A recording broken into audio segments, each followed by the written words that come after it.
Oh.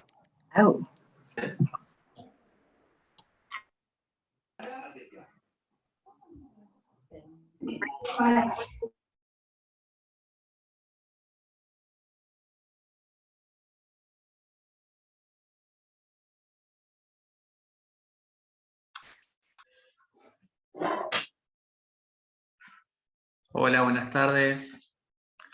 Bueno. Hola, profe, buenas tardes. Hola. Buenas tardes, profe. Hola. Vamos a compartir.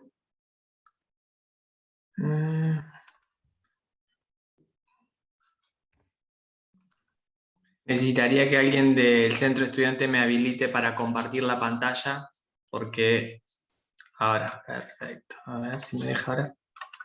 Sí, Max, Perfecto. fíjate ahí, creo que ya te... Perfecto, perfecto. Gracias.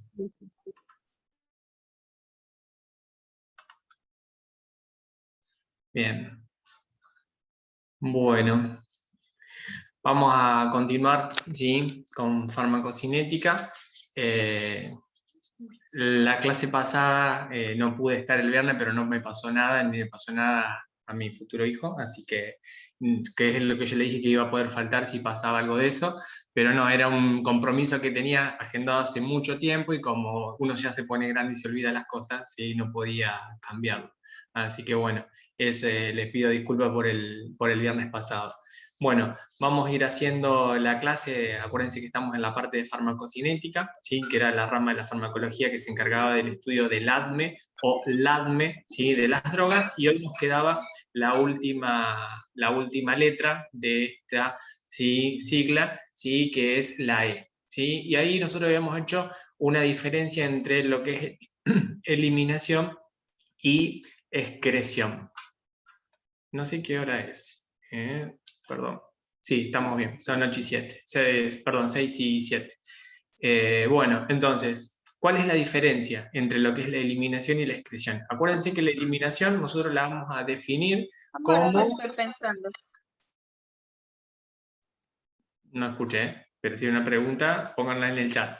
Es decir, nosotros habíamos dicho que la eliminación era la salida, ¿sí?, del fármaco que nosotros habíamos administrado del cuerpo, ¿sí? Es decir, la desaparición de ese fármaco desde el organismo hacia el exterior.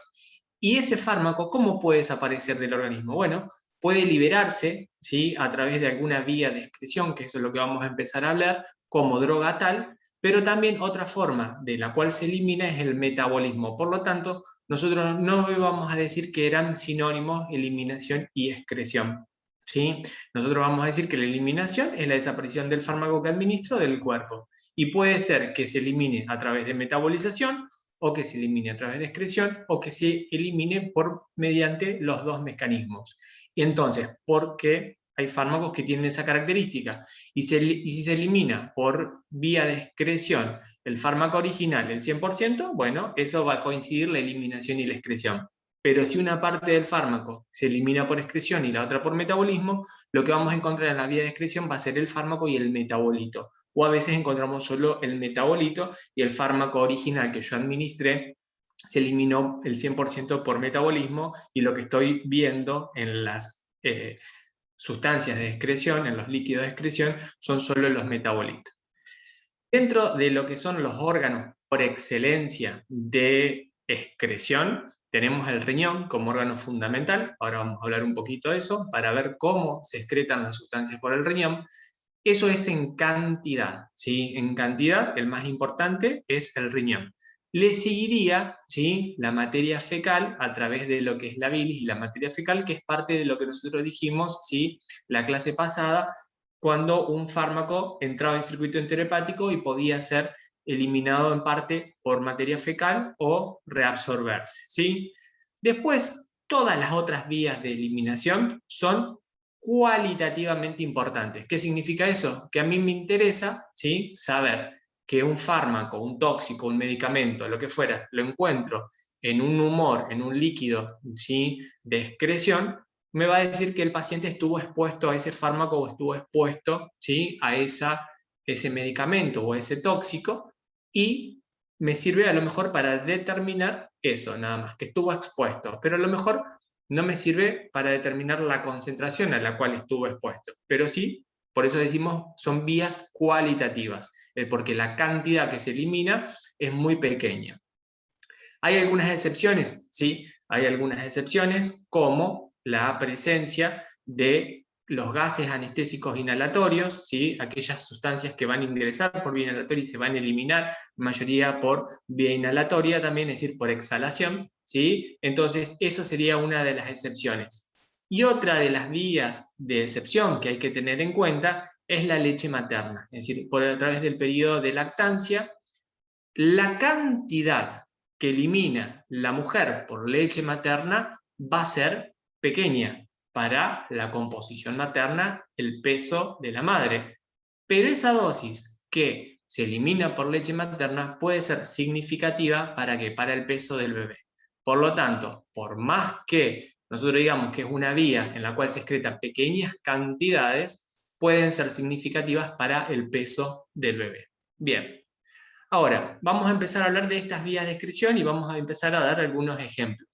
Para que se elimine una sustancia por riñón, nosotros vamos a tener que trabajar con estos tres conceptos. Vamos a tratar de trabajar con lo que es la filtración glomerular, vamos a trabajar con lo que es la secreción tubular activa de ácidos y de bases, y vamos a trabajar también con el proceso de reabsorción. Esas cosas lo vamos a tener que charlar, y si hay alguna duda me frenan y lo vamos haciendo más despacito. La filtración glomerular, como ustedes saben, y si no lo saben, bueno, lo vamos a ir aprendiendo, tenemos un determinante de esa filtración glomerular que es el flujo sanguíneo renal. Y el flujo sanguíneo renal está determinado en sí por el volumen minuto circulante. Entonces, si hay buen volumen circulante, va a haber buen volumen, buen flujo sanguíneo renal, y por ese buen flujo sanguíneo renal va a haber una fracción de filtración, ¿sí?, buena. El clearance, ¿sí?, que vamos a mantener con esa filtración glomerular, ¿sí?, va a ser aproximadamente hasta los 40 años, 120 mililitros minutos. Y va a ir declinando 1 mililitro por año, ¿sí?, aproximadamente a medida que vayamos atravesando la edad, es decir, va a ir bajando 1 mililitro por año. La filtración glomerular en pediatría, ¿sí?, se establece aproximadamente para los 6 meses de vida, aproximadamente ya hay un 80% de la función total. Y cerca del año se alcanza el 100%. Eso es importante, ¿por qué? Porque la filtración glomerular, como las otras funciones del riñón en el recién nacido, no son maduras y van madurando en forma gradual, y estamos diciendo que recién para el sexto, octavo mes voy a tener un 60, un 80% de la filtración glomerular y la secreción tubular activa cercano del año. Ojo con la sobrecarga de solutos, ojo con lo que son las alimentaciones que se le puede dar, y sobre todo las formulaciones, es decir, a través de lo que es la leche, a los pacientes pediátricos, ¿sí? Entonces, vemos que cuando somos pequeños nos cuesta, ¿sí?, porque tenemos ese sistema inmaduro, ¿sí?, pero también vamos a tener que saber que a medida que va pasando la edad, esa filtración glomerular va a ir cayendo, ¿sí? Entonces, fíjense, acá vamos a ver un esquemita, que esto obviamente ustedes ya lo han visto varias veces, ¿sí? ¿Pueden llegar a ver el cursor? Sí. Perfecto, bien. Esquemáticamente acá tenemos la arteriola aferente del riñón, ¿sí?, de la nefrona, es decir, que va a comenzar con su glomérulo, se va a capilarizar y va a tener la arteriola eferente. El lobillo de capilares, ¿sí?, la cápsula de Bowman y el túbulo contorneado proximal. Para que una sustancia llegue acá, ¿sí?, llegue a la arteriola aferente, tiene que estar en circulación sistémica. ¿Cómo llegó a circulación sistémica? Bueno, se pudo haber absorbido o no, dependiendo de la vía de administración, o directamente se puso en circulación sistémica a través de una vía intravascular. Pero está en circulación sistémica. Está la droga o está, ¿sí?, el metabolito, pero está esa sustancia. ¿Cómo llega? Por flujo. Entonces, si dijimos hay un buen volumen minuto circulante, va a haber un flujo sanguíneo renal, estamos hablando de condiciones fisiológicas normales, no hay ninguna patología. Entonces, fíjense que en la arteriola aferente tenemos, ¿sí?, el fármaco que está con esos puntitos negros, ¿sí? Y hay unos cuadraditos rojos que serían las proteínas, ¿sí? Entonces, fíjense que el fármaco va a llegar por esa arteriola aferente, va a ingresar al ovillo de capilares del glomérulo, y fíjense que la arteriola eferente llegó ¿quién? ¿Sí? Llegó el fármaco que sigue unido a proteínas plasmáticas. Por lo tanto, fíjense, el que puede atravesar el ovillo de capilares, la cápsula de Bowman, y encontrarse en la luz del túbulo contorneado proximal, va a ser el fármaco que se encuentre en forma libre. ¿Se acuerdan que nosotros estábamos dentro del compartimiento vascular y teníamos dos formas? Una formulación como fármaco libre y otro como fármaco unido a proteínas plasmáticas. Entonces, para que se elimine este fármaco, lo ideal, ¿qué va a ser? Que tenga, ¿qué? Poca o mucha unión a proteína plasmática. Si tiene poca unión a proteína plasmática, por lo general, lo que vamos a decir, va a filtrar libremente, ¿sí? Y si tiene mucha unión a proteína plasmática, vamos a decir, no tiene unión, es decir, no tiene capacidad para filtrar libremente por el glomérulo, sino va a ser poca, ¿se entiende? Entonces, cuando ese fármaco libre, ¿sí?, filtre, va a llegar a la luz, y el mecanismo, si sigue por la luz de los túbulos y llega al inodoro, a la pelela, donde quieran, ¿sí?, al arbolito, donde sea, que vayan a hacer la orina, si llegó así, el mecanismo de eliminación es a través de la filtración glomerular. Entonces, para que ese fármaco llegue y se elimine por filtración glomerular, ¿qué tengo que tener? Primero, buen flujo sanguíneo renal, y segundo, baja unión a proteínas plasmáticas, ¿sí? Pero, ojo con eso, ojo con la baja unión a proteína plasmática. ¿Por qué? Ojo con la unión a proteína plasmática baja. Porque si nosotros estamos diciendo que tiene baja unión a proteína plasmática, puede atravesar las membranas fácilmente, por lo tanto, se podría distribuir mucho. Y si se puede distribuir mucho, puede almacenarse en muchos tejidos. ¿Se entiende? Entonces, lo ideal sería que ese fármaco tenga baja unión a proteínas plasmáticas y bajo volumen de distribución. ¿Para qué? Para que se pueda liberar fácilmente por filtración glomerular. ¿Y eso cómo lo vamos a hacer? Sobre todo con las sustancias que hidrosolubles. Aquellas sustancias hidrosolubles, es decir, que circulan no unidas a proteína plasmática, ¿sí?, son fácilmente filtradas. Y el ejemplo que habíamos visto, ¿cuál era? ¿Alguien sabe? Me lo pone en el chat. A ver si se acuerdan. ¿Cuál era la sustancia que era muy hidrosoluble, que se usaba para la sangre, para tener efectos sobre las bacteriemias? Perfecto. Los antibióticos aminoglucósidos. Muy bien. Entonces, los antibióticos aminoglucósidos, ¿sí?, se liberan. Apaguen los micrófonos, por favor. ¿Sí? Se liberan como filtrado glomerular. La vía de excreción va a ser la filtración glomerular. Perfecto. Bien. Ahora, fíjense en el segundo esquema que tienen acá, ¿sí? El fármaco, ¿qué hizo? Vino por la arteriola aferente, como dijimos, llegó al ovillo de capilares, parte filtra, que va a ser la fracción libre, y parte pasa por la arteriola eferente. Acuérdense que la arteriola eferente, ¿qué hacía? Esta arteriola eferente se enrollaba en la luz, es decir, a través de lo que son los túbulos contorneados proximales, y daba la red pericapilar. Esta arteriola eferente, ¿sí?, ¿qué hace? Alrededor de los túbulos se capilariza. Por eso, esquemáticamente, ¿sí?, esquemáticamente, yo ahí le hice unos capilares en rojo, ahí abajo de las células del túbulo contorneado proximal, ahí abajo yo le hice unos capilares, un esquema de capilares. Entonces, si el fármaco viene por la arteriola eferente, puede pasar acá, ¿sí?, y va a seguir a circulación sistémica. Fíjense qué es lo que sucede con esta droga que vino por la arteriola aferente, pasó por el glomérulo y llegó a la luz tubular. Miren dónde está. ¿Qué hizo? Atravesó toda la membrana apical, toda la célula del túbulo contorneado proximal, y llegó nuevamente ¿a dónde? Al capilar que se encuentra, ¿sí?, en la red peritubular del túbulo contorneado proximal. ¿Qué significa? Que esta sustancia se filtró, pero de esta filtración parte, por eso le hice una sola, se reabsorbió.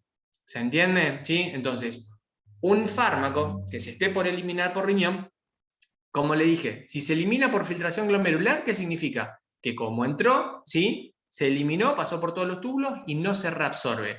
Ahora, ¿puede pasar esto? ¿Puede existir esto? Sí. Puede ser que parte de la droga se filtre y parte de ese filtrado se reabsorba en la luz del túbulo y la otra parte siga la vía. ¿Estamos de acuerdo? ¿Sí? Entonces, esa reabsorción tubular es un mecanismo que me evita que el fármaco se elimine. Por lo tanto, ¿qué va a hacer? Va a prolongar el efecto terapéutico. Es decir, las drogas que se están por eliminar por riñón y se reabsorben a través del proceso de reabsorción tubular, ya sea, ¿sí?, cualquier sustancia que tenga liposolubilidad, puede, ¿sí?, prolongar el efecto. Ahora, fíjense qué es lo que está pasando acá. Esta sustancia, ¿qué hizo? Esquemáticamente vino por la arteriola aferente, pasó por el glomérulo, yo no se lo dibujé eso para no confundirlo, ¿sí? Pero acá sería el otro mecanismo que estamos hablando, secreción tubular activa. Esta droga, que vino por la arteriola aferente, pasó por el glomérulo, no llegó a la cápsula de Bowman ni el túbulo contorneado proximal. ¿Por qué? No filtró nada. ¿Y a dónde se encuentra? Pasó directamente ¿a dónde? A la arteriola eferente. Y por la arteriola eferente, ¿sí?, ¿por qué pudo haber pasado esto? Y porque, como acá les dibujé, tenía alta unión a proteínas plasmáticas. Como tiene alta unión a proteínas plasmáticas, no se pudo, ¿qué?, filtrar. Y al no poder filtrarse, pasa de vuelta a la arteriola eferente. Esta arteriola eferente, nosotros dijimos que se capilarizaba en la red peritubular. Entonces, fíjense, acá tengo el fármaco y que está unido a proteína plasmática. ¿Y qué hizo ese fármaco unido a proteína plasmática?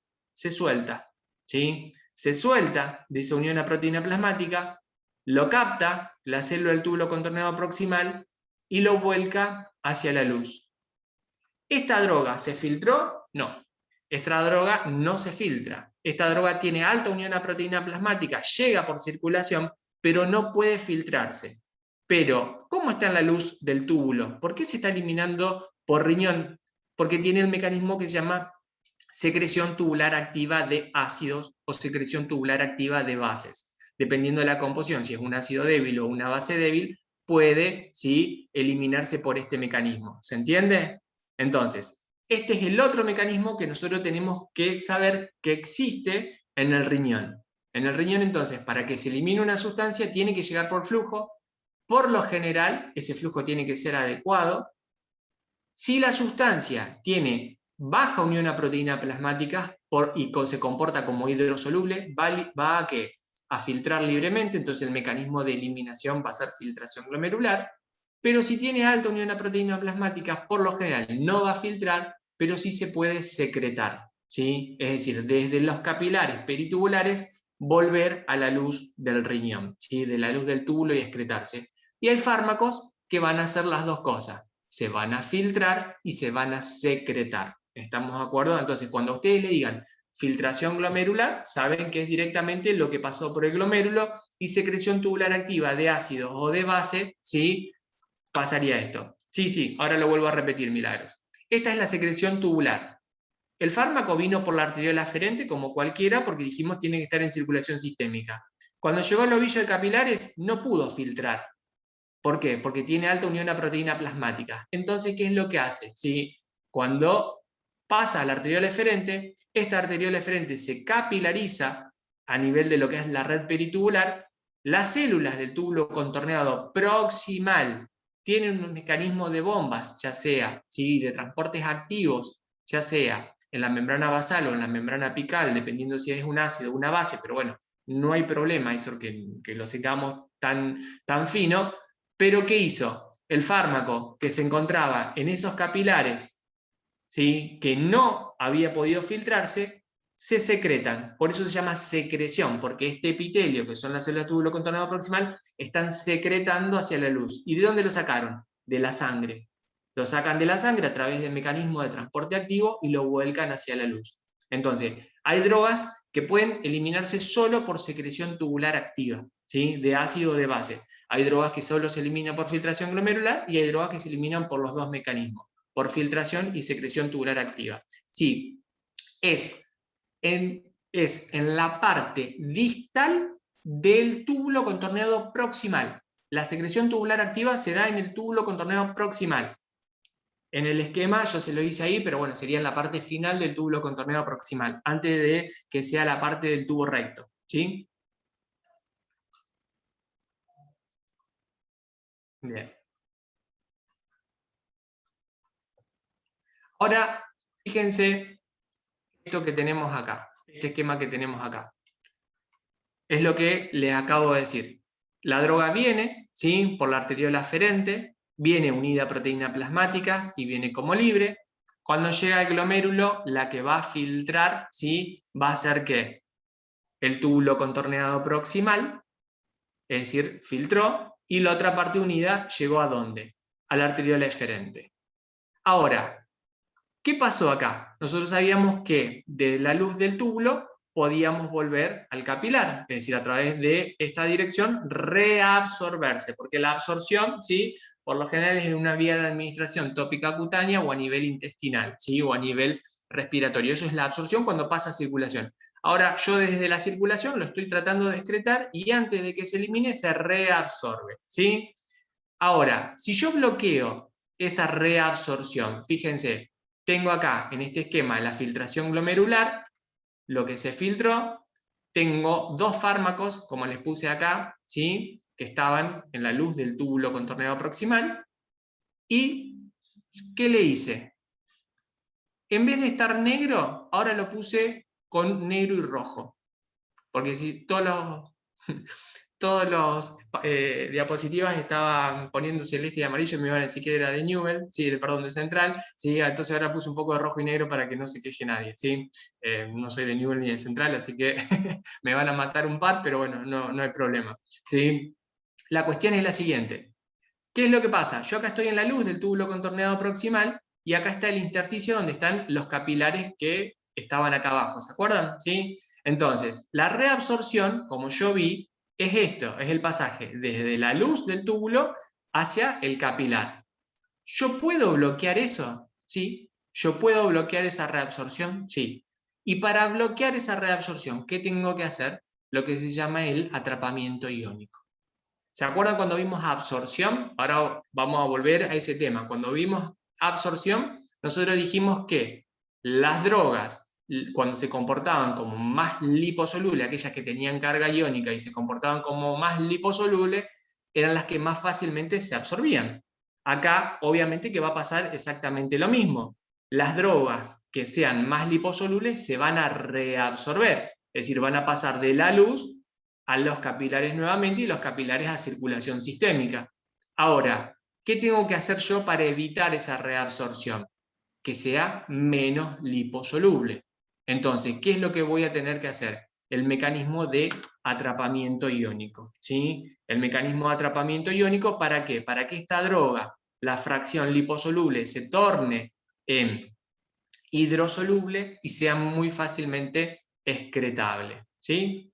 Bien, ¿cómo hacemos el atrapamiento iónico? Y este es el esquemita, ¿sí? Que habíamos visto la vez pasada, ¿sí?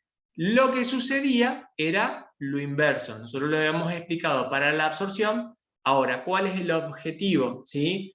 Aumentar la excreción. Nosotros habíamos partido de la base, ¿sí? Que siempre teníamos un ácido débil o una base débil. El ácido débil tenía una forma disociada y una forma que era no disociada. ¿Se acuerdan? Vamos de vuelta despacito porque esto es al revés y es necesario que lo entiendan, sobre todo la gente de tercero, que es la que se lo van a preguntar. Entonces, esta forma, ¿sí? Que dijimos del ácido, tenemos un ácido débil, que tenemos una forma disociada y una forma disociada y una forma no disociada. ¿Se acuerdan esta forma? ¿sí? Esta forma que era la disociada de un ácido, ¿cómo se comportaba? Si como hidro o como liposoluble. Uno que me conteste, como hidrosoluble. Perfecto. Se comportaba como hidrosoluble. La porción disociada del ácido se comporta como hidrosoluble. Y obviamente que la forma no disociada se va a comportar como liposoluble. ¿Qué es lo que pasaba? Si yo a un ácido lo ponía en un medio con cargas, ¿sí?, con protones, como lo puse acá, como en un medio más ácido, la ecuación se iba ¿hacia dónde? Hacia la izquierda. Es decir, iba a predominar la forma no disociada sobre la forma disociada. Y por lo tanto, si una droga ácida la poníamos en un medio ácido, se iba a absorber mejor. Ahora, ¿qué es lo que sucede? Pasa lo contrario. ¿Sí? Acá, cuando nosotros teníamos una droga ácida en un medio en el cual había muy poca concentración de protones, es decir, un pH alcalino para el pKa de la droga, la ecuación se iba ¿hacia dónde? Hacia la derecha. Entonces, las drogas ácidas en un medio básico para la droga, ¿qué predomina? Predomina la forma hidrosoluble, que es la forma disociada, sobre la forma no disociada liposoluble. Entonces, si yo quiero acá, esta droga, ¿sí?, es ácida, no se reabsorba, ¿qué tengo que hacer? Transformarla ¿en qué? En hidrosoluble. Por lo tanto, de esta formulación que era no disociada, pasarla a disociada para que se transforme en hidrosoluble. Entonces, ¿qué tengo que hacer para que una droga ácida se transforme en más hidrosoluble? Cambiarle el pH a la orina. ¿Y cómo le voy a cambiar el pH? Se la voy a tener que alcalinizar. ¿Estamos de acuerdo? ¿Sí? Y entonces, ¿cómo la vamos a alcalinizar a la orina? Bueno, le vamos a dar bicarbonato de sodio o una sustancia que se llama acetazolamida para aumentar el pH en la luz. Al aumentar el pH en la luz, predomina la forma, ¿sí?, hidrosoluble, y esa droga ácida es más fácilmente excretable. ¿Se entendió eso? Bien, espero que sí, si no volvemos para atrás. Ahora, lo contrario es la droga básica, ¿sí? La droga básica teníamos la forma también, que era la disociada, y la forma no disociada, unida al protón. Acá, la forma disociada, ¿cómo se comportaba? Como liposoluble. Perfecto. La forma disociada era la liposoluble y la que estaba unida, ¿sí?, al protón era la forma hidrosoluble, ¿sí? Entonces, una droga básica en un medio ácido, la ecuación se corre igual para la izquierda, la misma. ¿Pero qué va a predominar? La forma no disociada, igual que acá. Pero esta es la formulación hidrosoluble. No como esta acá, que es la base débil, que está disociada del protón, y si nosotros la mantenemos disociada, se va a comportar como liposoluble. Por lo tanto, las drogas básicas, para que aumente la fracción hidrosoluble y sea más fácilmente excretable para evitar la reabsorción renal, ¿qué tengo que hacer? Acidificar la orina. ¿Sí? Entonces, si yo quiero aumentar la excreción renal de una droga básica, le tengo que disminuir el pH. Tengo que hacer un pH ácido. Si yo quisiera que aumente la reabsorción, tendría que tener el mismo pH que la droga. Si es ácida, acidificar la orina, y si es básica, alcalinizar la orina. Pero acá el objetivo que estamos hablando es la excreción renal. Disminuir esto. Disminuir lo que una droga se filtró, está en la luz del túbulo, y en vez de volver a reabsorberse, volver a la circulación, se bloquea. Entonces, ¿qué hace? Se transforma en más hidrosoluble y se hace más fácilmente excretable. Droga ácida, alcalinizamos la orina con bicarbonato de sodio o con la acetazolamida. La orina podemos usar vitamina C o ácido ascórbico, que es lo mismo, y el cloruro de amonio. Esas son las sustancias que le van a preguntar para acidificar o alcalinizar la orina. Eso es lo que se llama el atrapamiento iónico, ¿sí? Que tenemos que lograr ese atrapamiento iónico para que la sustancia sea más fácilmente excretable, ¿sí? Bien, era el jueguito. ¿Se entendió? Para acidificar la orina, vitamina C o el cloruro de amonio, y para alcalinizar la orina, vamos a usar el bicarbonato de sodio o la acetazolamida, que es un diurético que actúa en el túbulo contornado proximal, que es un inhibidor de la anhidrasa carbónica. Ya que estamos, si quieren saber todo eso, para cuando empiecen a estudiar farmacología, no viene mal, ¿sí? No se los van a preguntar eso en un examen de tercer año, pero sirve para la vida, ¿sí? Bien, entonces, ¿cómo acidificamos la orina? Ya les dije recién, con vitamina C o cloruro de amonio, y la alcalinizamos con bicarbonato de sodio o el acetazolamida. Bien, ahora, tengo acá. Acá nosotros habíamos hablado de lo que era la secreción tubular activa. Habíamos dicho que la droga llegaba, que no se había filtrado, que había llegado a la arteriola eferente, y por la arteriola eferente estaba en los capilares y volvía a la luz, ¿sí? ¿Qué pasó acá? Miren en este esquema. En este esquema, el objetivo, ¿cuál es? Bloquear la secreción tubular activa, ¿sí? Entonces, la droga vino por la arteriola eferente, pasó por el glomérulo, llegó a la arteriola eferente, y de la arteriola eferente están los capilares peritubulares. ¿Y ahora qué hizo? Quiso entrar a la luz de vuelta, ¿sí? Quiso que secretarse a través del mecanismo de secreción tubular activa de ácidos o de bases. ¿Y qué pasó acá?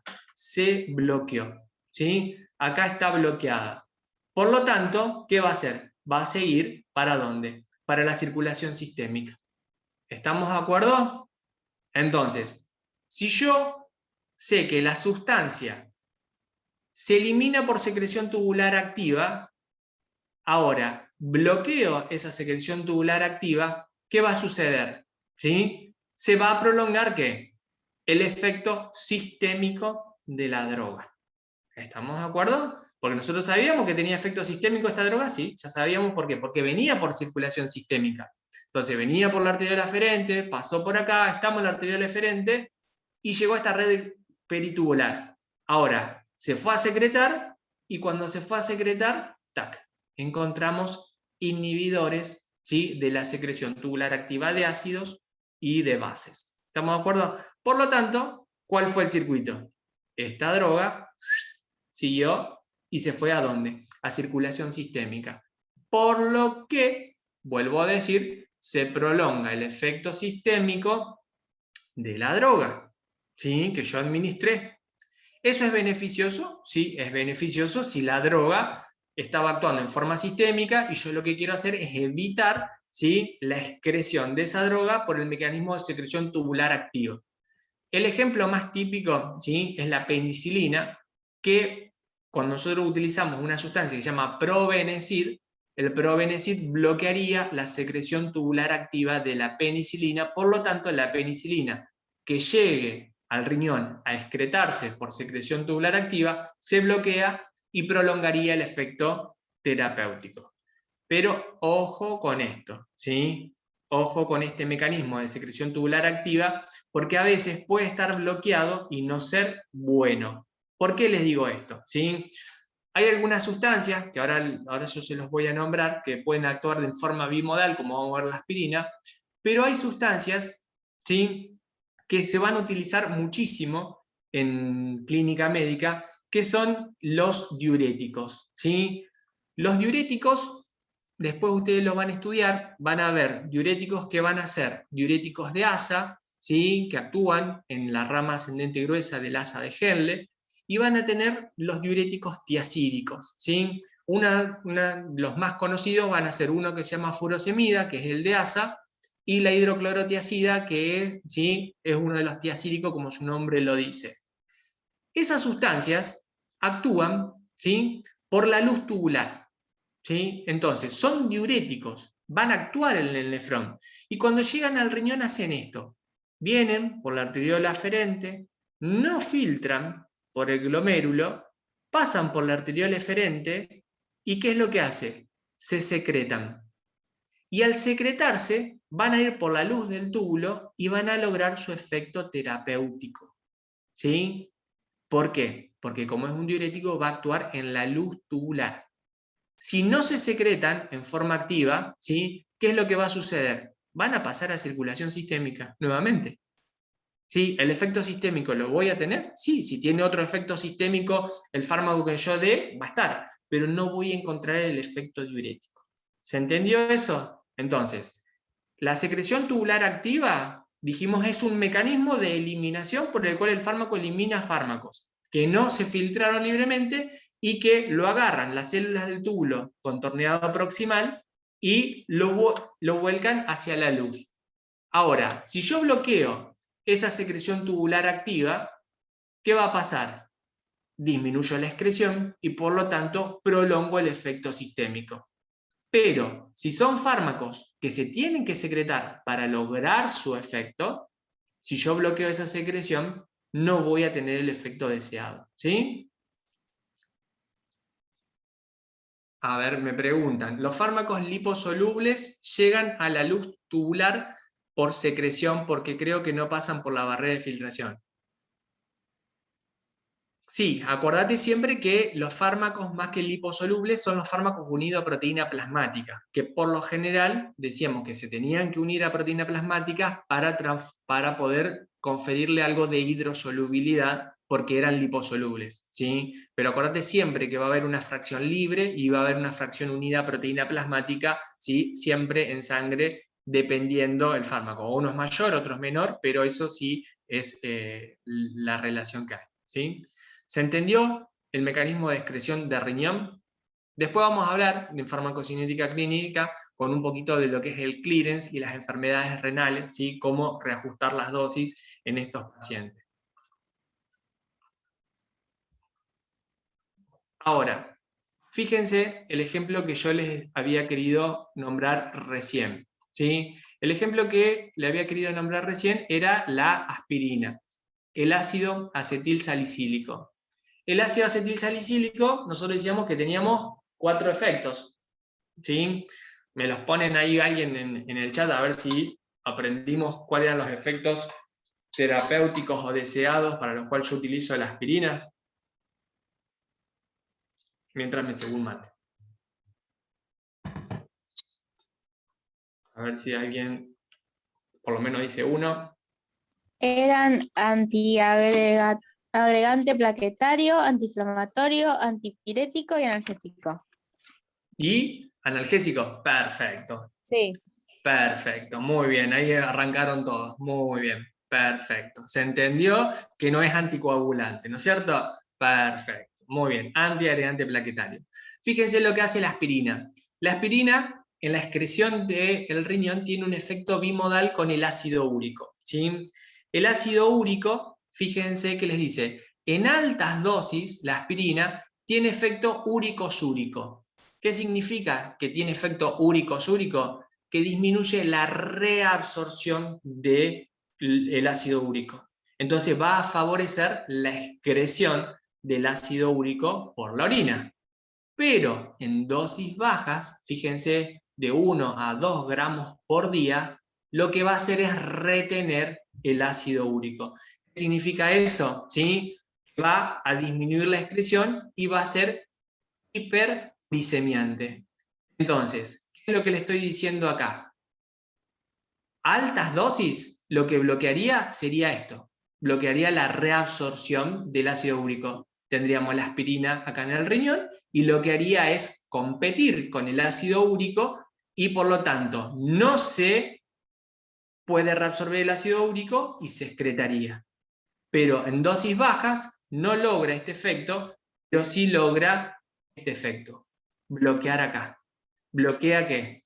La secreción tubular activa del ácido úrico, por competencia. Entonces, como bloquea acá, ¿qué va a hacer? Me va a generar un efecto hiperuricemiante. Me va a aumentar el ácido úrico. Entonces, ojo con esto. ¿Por qué? Porque 1 a 2 gramos día son dosis analgésicas ¿sí? Que se utilizan muy frecuentemente y se mal indican, ¿sí? Y la gente a veces se automedica con 1 a 2 gramos, ¿sí? Día de aspirina por algo. Si el paciente es vulnerable, tiene el ácido úrico aumentado, tranquilamente le podemos desencadenar una hiperuricemia con su crisis gotosa o no.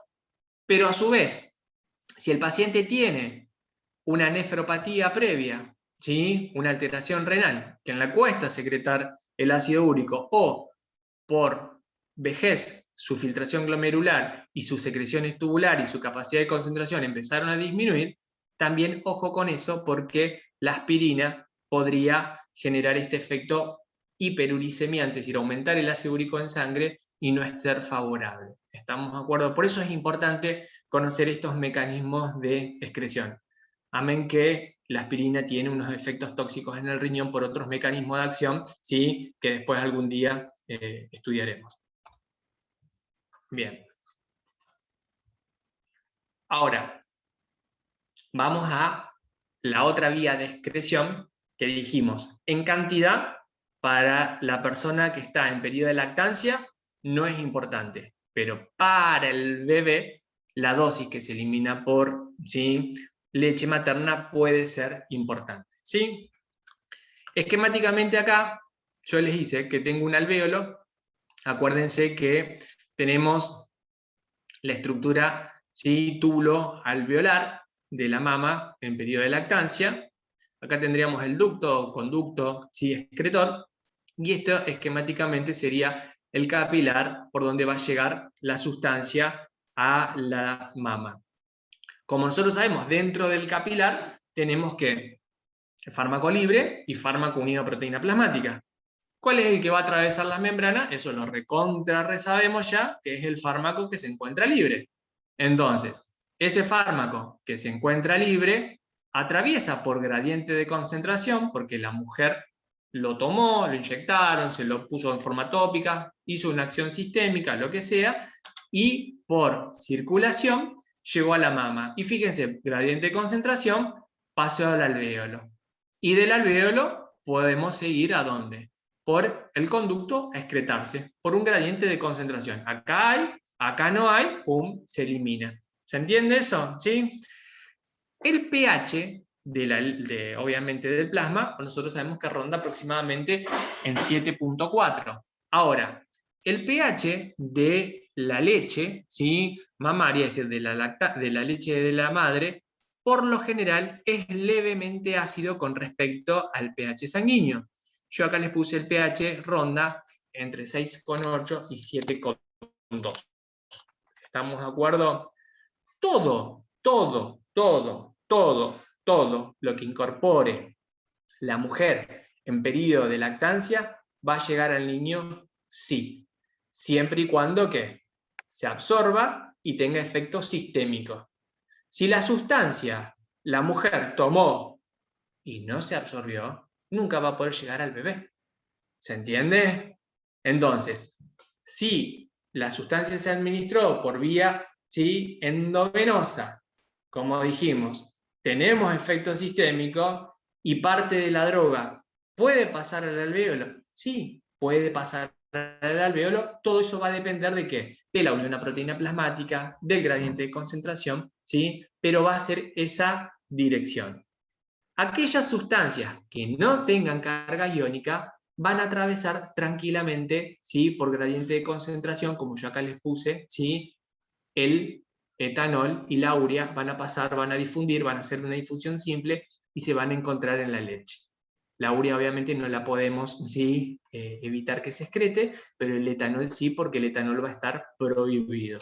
El etanol va a ser, como dijimos, un depresor del sistema nervioso central, y al ser un depresor del sistema nervioso central y un tóxico, no tiene ningún efecto terapéutico favorable para la mujer que está en periodo de lactancia y la composición de la leche. ¿Estamos de acuerdo? Entonces, ay, pero quiero tomar un poquito porque me aumenta la producción de leche. No hay ninguna medicación, ¿sí?, sobre todo lo que es alcohol, ni el saber popular de tomar una cerveza para aumentar la producción de leche materna. ¿Estamos de acuerdo? Entonces, Ahora les voy a contar, ¿sí?, qué es lo que le vamos a hacer. Pero soy pediatra y tengo que decirles algo, ¿sí? Todo lo que la mujer coma, como ya les dije, va a pasar a la leche materna. Entonces, el fundamento de la promoción que yo quiero hacerles a partir de ahora y que quiero que ustedes difundan, es que todo lo que coma la mamá le va a pasar al bebé por la leche materna, ¿sí? Y la composición, ¿sí?, y el gusto que va a tener la leche materna va a ser más variado cuanto más variado sea la alimentación de la mamá. Por lo tanto, cuando empecemos a darle de comer a ese bebé, ya va a conocer esos sabores y la leche, ¿sí? ¿Por qué? Porque se lo administró. Pero el alimento está procesado, ¿sí? El sabor, los aminoácidos, los lípidos, los hidratos de carbono van a venir ya procesados, obviamente por todo el proceso de absorción y metabolismo, y ahí van a llegar a través de la leche materna, ¿sí? No es porque la mujer comió un brócoli, el niño tiene más gases. ¿Estamos de acuerdo? ¿Sí? Así que favorezcamos la alimentación complementaria, ¿sí? ¿Cómo? Aumentándole las cosas que come la madre, ¿sí?, desde el periodo de embarazo y sobre todo en el periodo de lactancia, que es cuando el niño va a estar más expuesto, el niño o niña va a estar expuesto a los distintos sabores, ¿sí? Bien. Ahora, ¿le podemos dar medicamentos o no le podemos dar medicamentos a la mujer embarazada? Sí, le vamos a poner dar medicamentos y obviamente que va a haber condiciones clínicas en las cuales tenemos que darle los medicamentos. Pero bueno, vamos a tratar de hacer aquellos que sean los más seguros, ¿sí? Ahora, para entender eso, ¿qué pasó de vuelta? El atrapamiento iónico. Aleluya, gloria a Dios. O lo sabemos, si no, no sirvió nada hasta ahora todas las clases de farmacología, ¿sí? Fíjense, en este primer esquema, en el capilar llegó una droga, ¿sí?, que por su composición es una droga ácida. Teníamos una forma que era la forma no disociada y una forma que era la forma disociada, ¿sí? En el capilar nosotros dijimos teníamos un pH de 7,4. Por gradiente de concentración, ¿qué hizo el fármaco? El fármaco fue ¿a dónde? A la luz del alvéolo. En la luz del alvéolo, ¿qué va a encontrarse? Siempre dijimos una porción no disociada y una porción disociada. Pero el pH del alvéolo, ¿cómo era en relación al capilar? Más ácido. Por lo tanto, había mayor concentración de protones.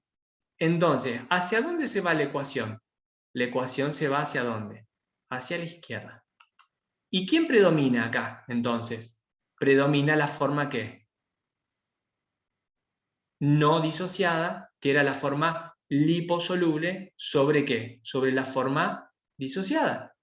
Entonces, esta droga, ¿sí?, que se está comportando como liposoluble, ¿qué puede hacer?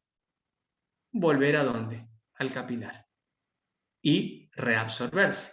¿Algo se va a excretar? Sí, algo se va a excretar porque siempre dijimos que si es un ácido o una base débil, siempre una parte va a estar como forma, ¿sí?, liposoluble o no disociada, y una forma hidrosoluble, ¿sí?, o disociada.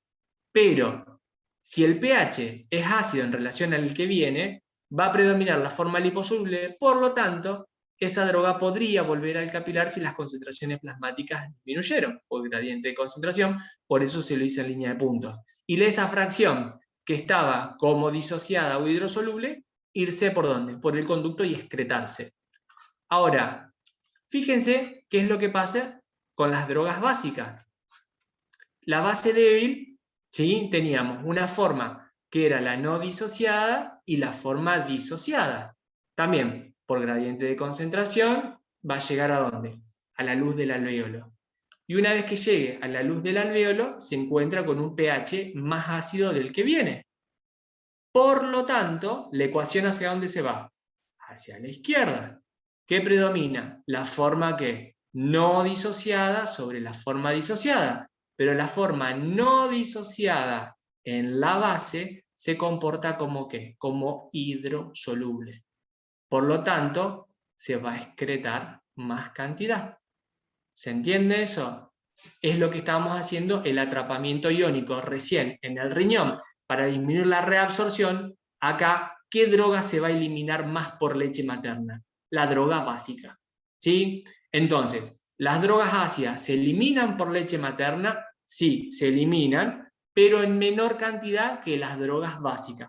¿Por qué? Porque las drogas básicas, cuando pasan a la luz del alvéolo, encuentran un pH ácido, ¿sí? Se unen a ese protón, es decir, predomina la forma no disociada, que es la hidrosoluble, por lo tanto se puede excretar más fácilmente y llegar al bebé. ¿Estamos de acuerdo? Entonces, si tenemos que usar una droga en la mujer embarazada, vamos a utilizar, perdón, en la mujer en el periodo de lactancia, vamos a utilizar aquella droga que por su composición sea un ácido. Y vamos a dejar, ¿sí?, a las drogas básicas en menor medida. ¿Estamos de acuerdo? Pero si tengo que utilizar una droga básica, ¿qué es lo que voy a hacer? Si tengo que utilizar una droga básica, lo que voy a hacer es administrársela, pero voy a saber qué va a pasar al bebé. Entonces, ¿cómo podemos disminuir el riesgo de que ese bebé esté expuesto al fármaco que está en periodo de lactancia la mamá tomando o lo tiene que incorporar? Bueno, si ustedes tuvieran que elegir entre fármacos que se administran 4 veces al día, al que se administra una sola vez por día, lo ideal va a ser que administremos la mayor cantidad de veces posibles un fármaco. ¿Por qué? Porque le vamos a decir a la mamá, ¿sí?, toma el medicamento y antes de tomar el medicamento, préndelo al pecho. O, una vez que lo hayas tomado, deja pasar 2, 3, 4 horas o todo lo que más puedas y recién ahí lo vas a prender nuevamente al pecho. Si yo le hago una sola toma en el día, la concentración es, ¿sí?, durante todo el día casi estable y puede ser mucha.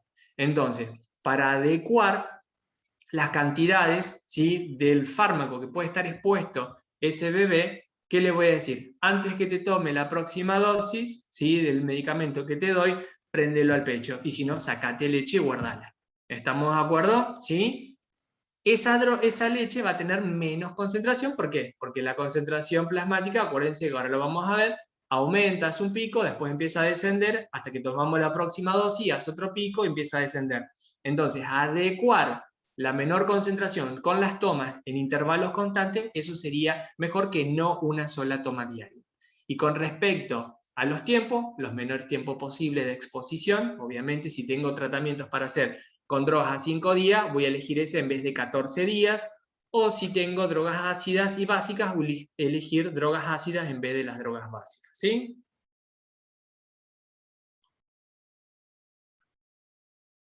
Acá me preguntan, entonces, como dijo en la primera clase que casi todas las drogas son ácidas, ¿es casi nula la eliminación de fármaco por esta vía? No, no, no, no, no. No, la mayoría de las drogas sí son ácidas, pero no todas. Pero las drogas ácidas sí se eliminan en pequeña proporción por leche materna, ¿sí?, que cuantitativamente para la eliminación en la mamá no va a ser importante.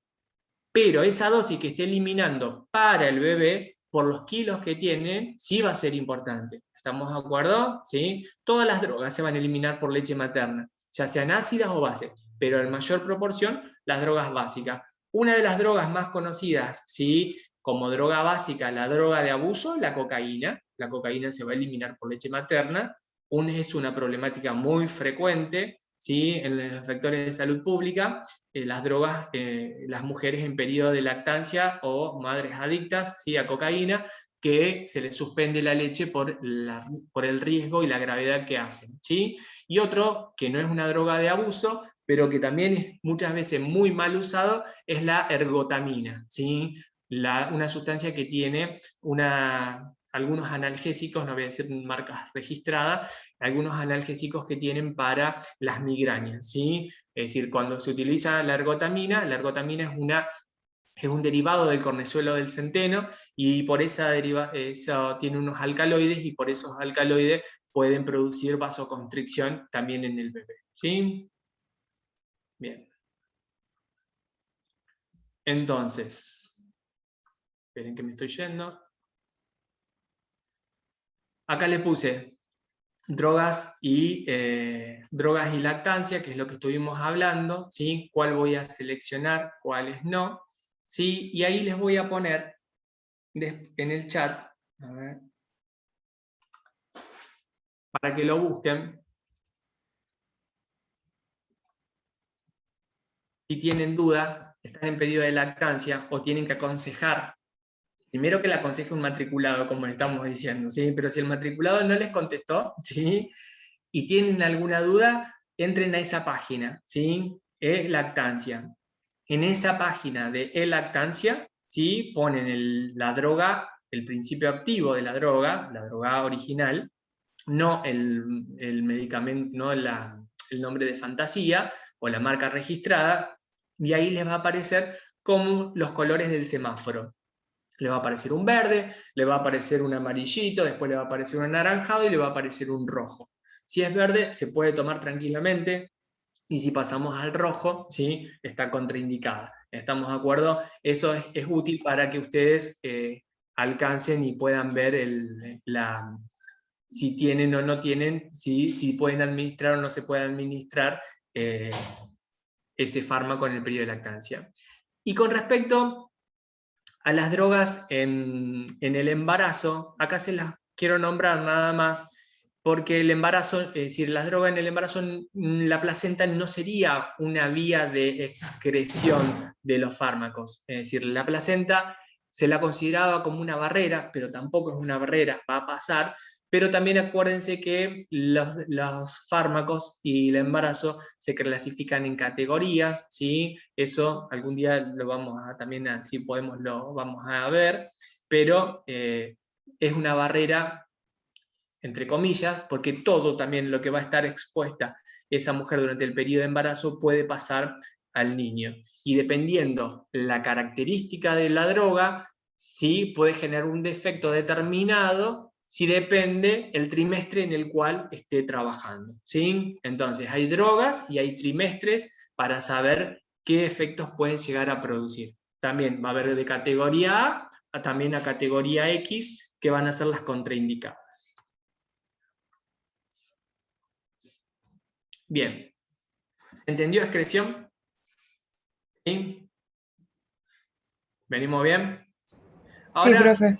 bien. Ahora les voy a volar un poquito los pelos, ¿sí? Un poquito nada más, ¿sí?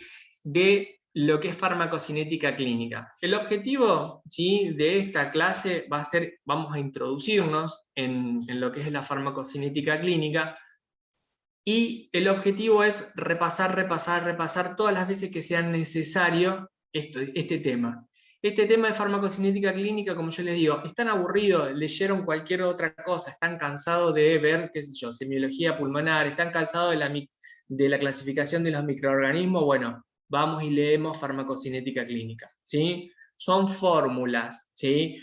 Esas fórmulas nosotros nos cuesta, somos estudiantes de medicina, somos médicos y nos cuesta las fórmulas, la matemática, todas esas cosas. Entonces vamos a tratar de hacerlo un poco más didáctico, ¿sí? Para que no sea tan de memoria. Hay algunas que sí, las vamos a tener que estudiar de memoria, las vamos a tener que razonar y estudiarlas de memoria, y hay algunas que las podemos sacar de deducción.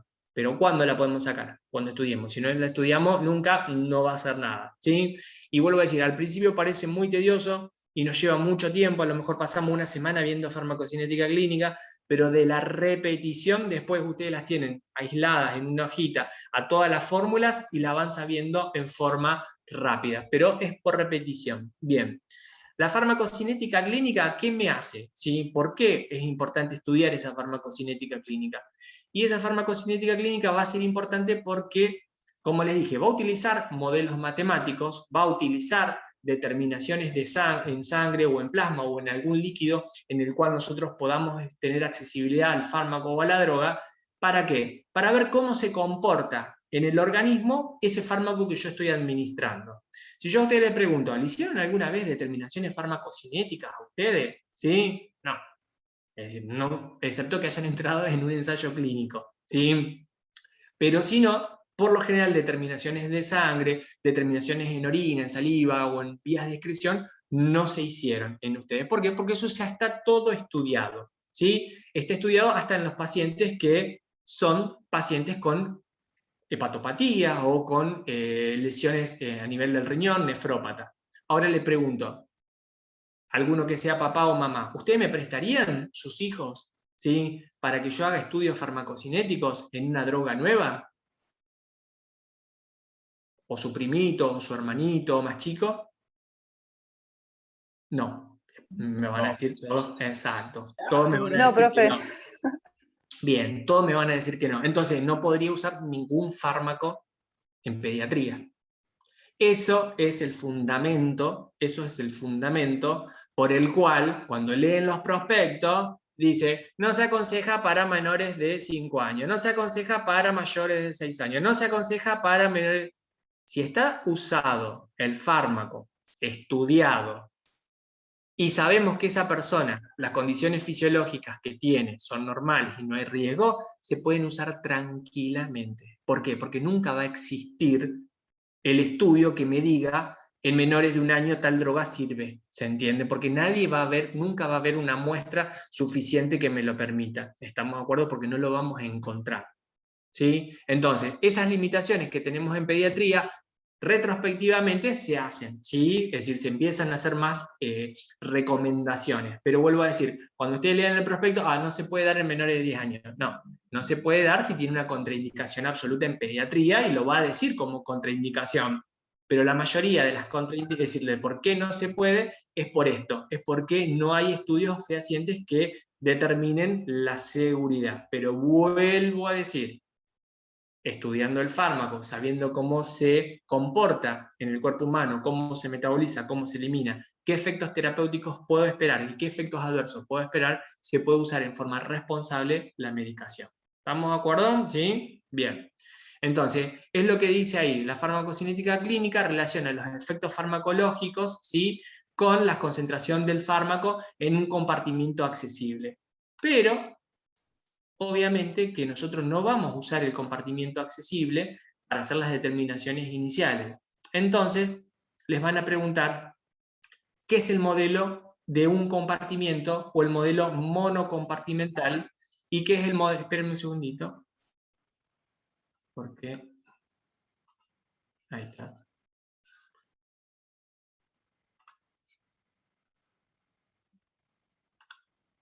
Ahí volví.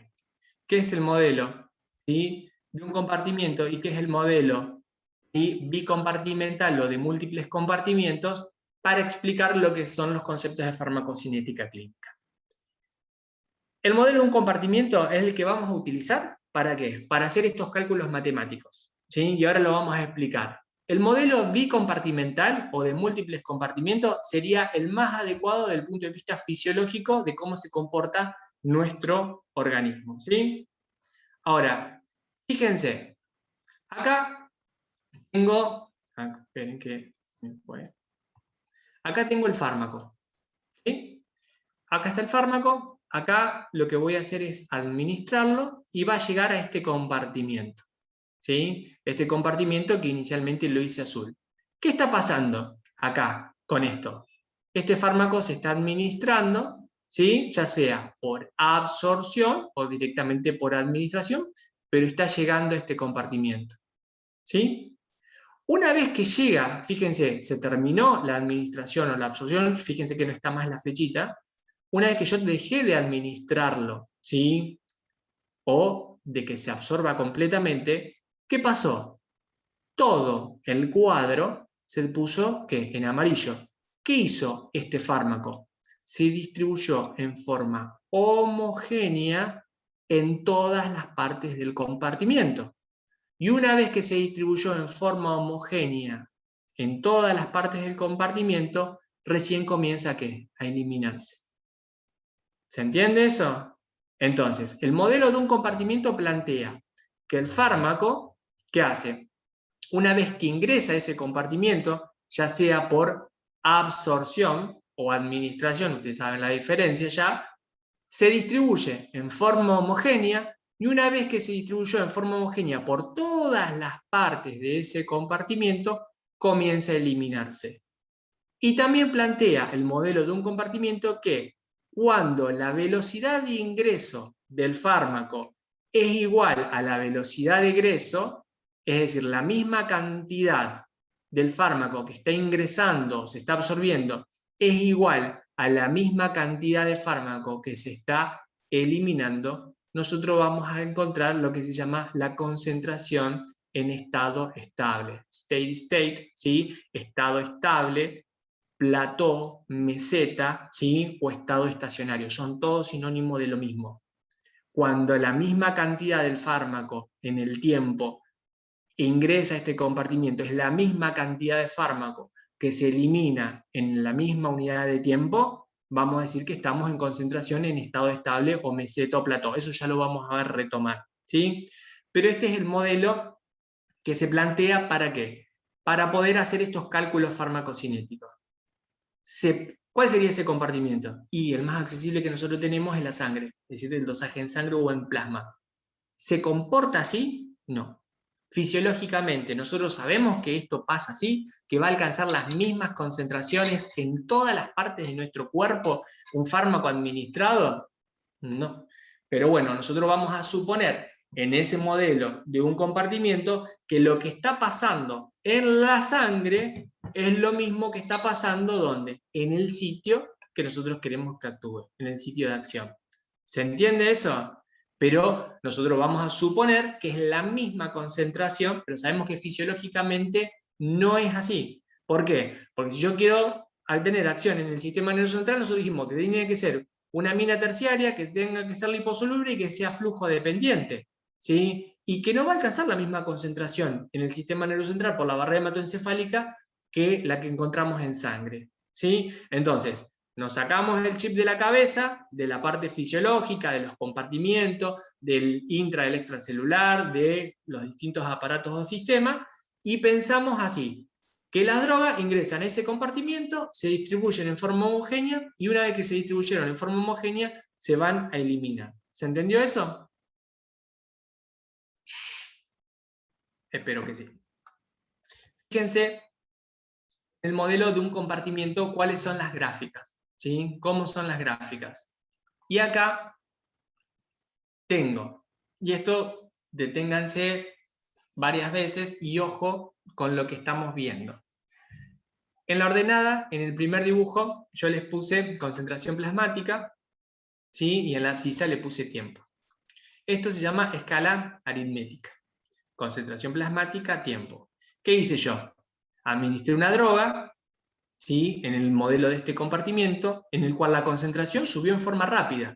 Entonces, ¿qué vamos a decir? Que lo administramos directamente al compartimento. Esto podría ser entonces la gráfica de ¿qué? ¿De qué vía de administración? Endovenosa. Perfecto. La vía endovenosa. Entonces ingresa en forma rápida. Y acá tengo ¿qué? Otra que yo empecé y fue haciendo que en forma gradual, hasta que llega a su concentración máxima. ¿Sí? Entonces, esta vía se tuvo que absorber, ¿sí? O se fue liberando y se fue absorbiendo en forma gradual. No tiene el ascenso tan brusco, entonces esta podría ser cualquier otra vía que se tenga que absorber. Por lo general, las que más se representan van a ser ¿qué? La vía oral. Esta sería entonces una vía parenteral, ¿sí? Intravascular, endovenosa o intraarterial. Por lo general digan intravenosa, que es la más, o endovenosa, que es la más que vamos a utilizar, y esta sería la gráfica de la vía oral. En escala aritmética, concentración plasmática, tiempo. La cinética de eliminación. ¿Qué significa? Cuando la concentración plasmática empieza ¿qué? A descender, porque se está eliminando. En el modelo de un compartimiento nosotros dijimos, llega, se distribuye en forma homogénea y después comienza a eliminarse. ¿Cómo se representa gráficamente? Gráficamente se representa ¿con qué? Con una curva. Miren acá, ¿qué es lo que sucede? Subió. ¿Cómo se está eliminando? Se está eliminando como una curva. ¿Estamos de acuerdo? Si yo aplico esta misma gráfica, la transformo, pero en vez de poner concentración plasmática, aplico en la ordenada los que se llaman logaritmos neperianos, de la concentración plasmática, fíjense qué es la cinética de eliminación. Fíjense, la cinética de eliminación se transforma como ¿qué? Como una recta, como una línea. ¿Sí? De acá viene la cinética lineal, que nosotros hemos dicho que todos los fármacos por lo general se eliminan por por una cinética lineal o de orden 1 que se llama, y hay muy pocas drogas que se eliminan por cinética no lineal o de orden 0 cuando se saturan los sistemas enzimáticos metabolizadores. Uno habíamos dicho la fenitoína, otro habíamos dicho el alcohol etílico y el otro habíamos dicho la aspirina. Esas tres sustancias son las que se saturan y se van a eliminar por cinética no lineal. Acá, la gráfica es exactamente la misma. Fíjense, curvita, y cuando aplico el logaritmo neperiano se transformó en recta. ¿Se entiende? Entonces, ¿por qué se elimina por cinética lineal? Bueno, porque nosotros habíamos dicho que se eliminaba un porcentaje constante de la droga en la unidad de tiempo. ¿Qué porcentaje era eso? El 50%, porque lo hacíamos referencia al tiempo de vida media de los fármacos. El 50% que se elimina en unidad de tiempo determinado de cada droga, ¿sí? Y se representa gráficamente en una escala semilogarítmica como una recta, por eso se llama lineal. ¿Estamos de acuerdo? Ya vamos a volver a la diferencia entre cinética lineal y no lineal, pero por lo pronto quiero que vean cómo se grafica en los de arriba los gráficos de la administración de una dosis de un fármaco cualquiera por vía endovenosa, y abajo cómo se grafica la evolución de un fármaco administrado por una vía oral, que se tiene que absorber, en el modelo de un compartimiento, es decir, cómo se absorbe y cómo se elimina, y ahí cómo se administra y cómo se elimina. ¿Se entiende? Esa sería la representación gráfica, entonces, de la administración de una dosis de un fármaco por vía endovenosa y por vía oral en el modelo de un compartimiento o monocompartimental, en escala aritmética y en escala semilogarítmica. Ahora, este gráfico ya lo vimos nosotros, ¿sí? Este gráfico nosotros lo vimos en la segunda clase con los mecanismos de distribución y redistribución, ¿sí? Que son los mecanismos que explicamos con el tiopental. ¿Se acuerdan que dijimos que el tiopental era un barbitúrico? Bueno, nosotros habíamos dicho que esquemáticamente el tiopental lo administrábamos en forma endovenosa, en forma rápida, en bolo, es decir, subía en forma rápida y después hacía una curvita inicial que bajaba y después una curva que yo casi le hice, ¿sí?, en línea de puntos, un poquito más que puntos, rectas, ¿sí?, discontinua, más disminución gradual. Y nosotros decíamos que en esta primera fase del descenso brusco inicial era el mecanismo de distribución inicial y en este era el mecanismo de redistribución. Este es el modelo que, esta gráfica es el modelo bicompartimental o de múltiples compartimentos, en el cual la droga se distribuye y se redistribuye. ¿Estamos de acuerdo? En escala aritmética, concentración plasmática, y en escala semilogarítmica también asciende. El primer descenso de distribución sería este, y el de redistribución sería este. ¿Estamos de acuerdo? Este esquema, ¿sí?, de múltiples compartimentos, que en el caso de este es bicompartimental, no lo podemos utilizar para hacer los cálculos farmacocinéticos. ¿Se entiende? ¿Sí? ¿Por qué? Porque sería imposible, ¿sí?, dosar todas las drogas, ¿sí?, en los diferentes compartimentos del cuerpo. Por lo tanto, vamos a sospechar, es decir, suponer que todo lo que suceda dentro de lo que es la concentración plasmática o concentración sanguínea es lo que está pasando en el resto del cuerpo, ¿sí? Nosotros sabemos que fisiológicamente eso no sucede, pero lo vamos a plantear así. El modelo de un compartimiento. El fármaco ingresa, se distribuye en forma homogénea, después comienza a eliminarse, y una vez que si yo lo sigo administrando en forma continua a intervalos constantes de tiempo, vamos a ver que si la misma cantidad del fármaco que ingresa es igual a la misma cantidad de fármacos que se elimina, ¿sí? Vamos a decir que estamos en estado estacionario, plató o meseta. Bien. Yo sé que a lo mejor parece un poquito más difícil, pero es la introducción. Y acá, fíjense qué es lo que tengo acá. AUC, ¿sí? Lo que se llama el área por debajo de la curva. ¿Estamos? El área por debajo de la curva. ¿Qué significa el área por debajo de la curva? Todo lo que está sombreado, ¿sí? Por debajo de esta curva. ¿Y qué es esto? Si yo miro la concentración plasmática, ¿cómo se relaciona a medida que va transcurriendo el tiempo? ¿Qué es esto? La concentración de la droga que tengo en el modelo de un compartimiento o, como nosotros habíamos dicho, en circulación sistémica, útil ¿para qué? Para actuar. ¿Sí? Es el concepto de área por debajo de la curva, que es la representación gráfica ¿de qué? De la biodisponibilidad de un fármaco.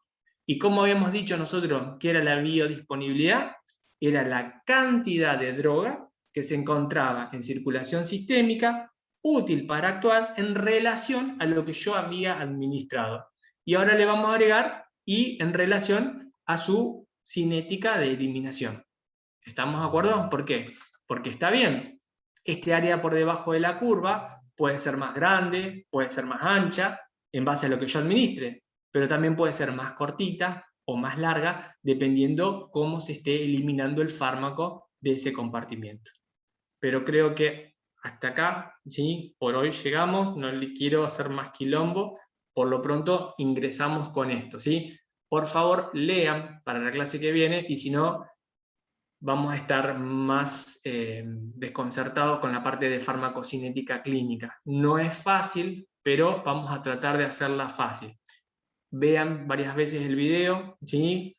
Y los que no vinieron a la clase, que la miren antes, ¿sí? De entrar a la próxima clase, porque si no, no van a poder continuar, ¿sí? Bien. Esperen que vamos a ver las preguntas. El modelo monocompartimental, ¿solo se utiliza en estudios farmacológicos? ¿No tiene aplicación clínica? No, sí. Por eso, de todos los estudios que ustedes hagan, ¿sí? De las determinaciones, en las fases de investigación, cuando ustedes estudien, es el modelo que se utiliza para la fase de investigación clínica, ¿sí? No lo conozco al apunte de Bianchi, así que no sabría decirte. Si agarran Goodman y Schillman no hay ningún problema, y si agarran los apuntes de cátedra del profesor Galmarini, que era un ex docente de la cátedra hace mucho tiempo, también están bien, ¿sí?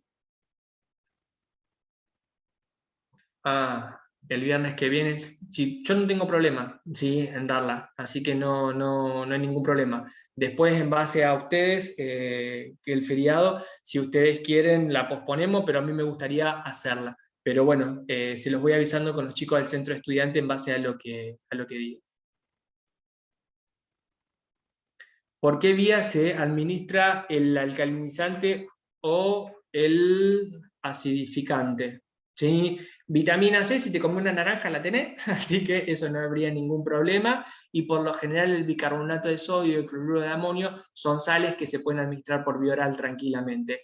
Y la acetazolamida es un diurético que se usa por vía oral cuando se utiliza con ese objetivo.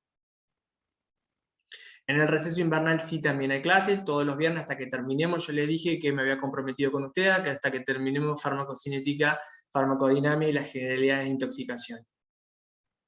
La distribución inicial rápida es debido a los órganos más perfundidos y la redistribución a los menos irrigados. Exacto, habíamos dicho eso, que inicialmente iba a pasar a los más perfundidos y lo otro era a los menos perfundidos pero con mayor afinidad.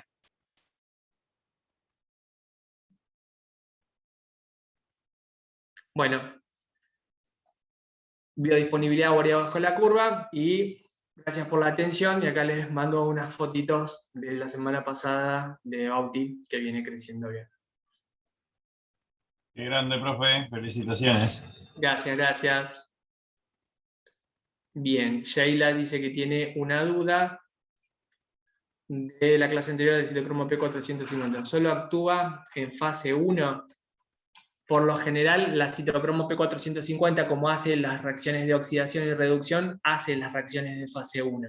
Hay un grupo, ¿sí?, que puede conjugar y hacer reacciones de fase 2, pero son otras enzimas, así que sí, por lo general podrías decir que sí, que se encarga de la oxidación y reducción del sustrato.